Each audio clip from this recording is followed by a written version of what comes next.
ኮሙኒኬሽን ጽፈት ቤት ስለሆነ ያለን አስተያየት ሰንደይ ማርኬት ላይ አቀራረቡ ለማህበረሰቡ እየሰጠ አገልግሎት ምን ይመስላል? እሺ ስሜ ቴድሮስ ብርሃኑ ይባላል። እንግዲህ አሁን ሰንደይ ማርኬት ላይ እየተደረገ ያለው ነገር ህብረተሰቡን ታሳቢ ያደረገ ስለሆነ በጣም ቆንጆ ነው። ግን ምንድነው ዋናው አሁን ምርቱ ከመጀመሪያ ከምናያቸው ቆንጆ የተስተካከለ ስለሆነ በዚሁ ይቀጥል ነው ማለት። ምንድነው ዋታይኔ ድኔ የምፈልገው ህብረተሰቡን ያማከለ ነገር ሲሰሩ ዛሬ ታይቶ ነገ መጥፋት የለበትም። ፕላስ ከነዚህ ከፍሩቶች ከሽንኩርት ከምናም ደግሞ የተለየ ነገር ሌሎችንም አሁን እዚህ አካባቢ የጤፍ ነገር እህሎች ምናምን የለም እነዛን ብትጨምሩና በዚህ ብትቀጥሉ ህብረተሰቡን ያማከለ ነገር እየሰራችሁ ስለሆነ አሪፍ ነው ብዬ ነው የማስበው። ስለዚህ ለማህበረሰቡ እየሰጠው ያለው አገልግሎት ሰንደይ ማርኬት ምንድነው ብለህ ታስባለህ?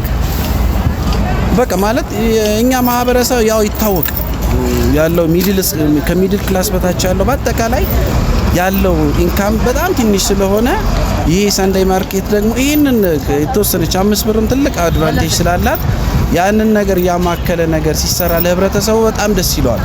ምንድነው ይሄን ነገር አሁን ሲሰጥ ይሄን ነገር አስተያየት ሲሰጥ ህብረተሰቡን ያማከለ እንደሆነ አውቃለሁ። ዋታይኒ ድኔ ይሄ እዚህ ጋር መቆም የለበትም። ሌሎች ነገሮችንም ህብረተሰቡ ከሚድል ክላስ በታች ያለው ህብረተሰብ መጥቶ የሚጠቀምበት ነገር ምሰሩ ከሆነ አጎንብሰን እናመሰግናችኋለን። ለዚህ ወረዳ ሰንደይ ማርኬት ያበረከተው ወይም እየሰጠው ያለው አገልግሎት ምን ይመስላል?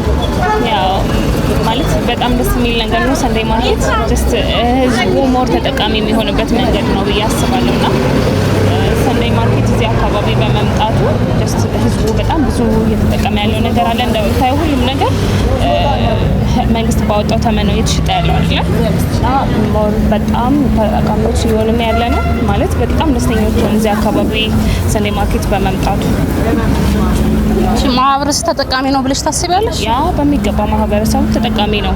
ምክንያቱም ጀስት ምንድነው እነሱ ባወጡት እንትን አይደለም እየተንቀሳቀስን ያለ ነው። መንግስት እንዲህ በምታየው መንገድ ራሱ የሚያወጣው በየጊዜው የሚያወጣው እንትን አለና ህዝቡ በሚገባ ተጠቃሚ ነው ያስባለሁ። ማለት ከፋይናንስ አቅሙ ጋር የተመጣጠነ ነገር እያገኘ ስለሆነ ማለት ነው።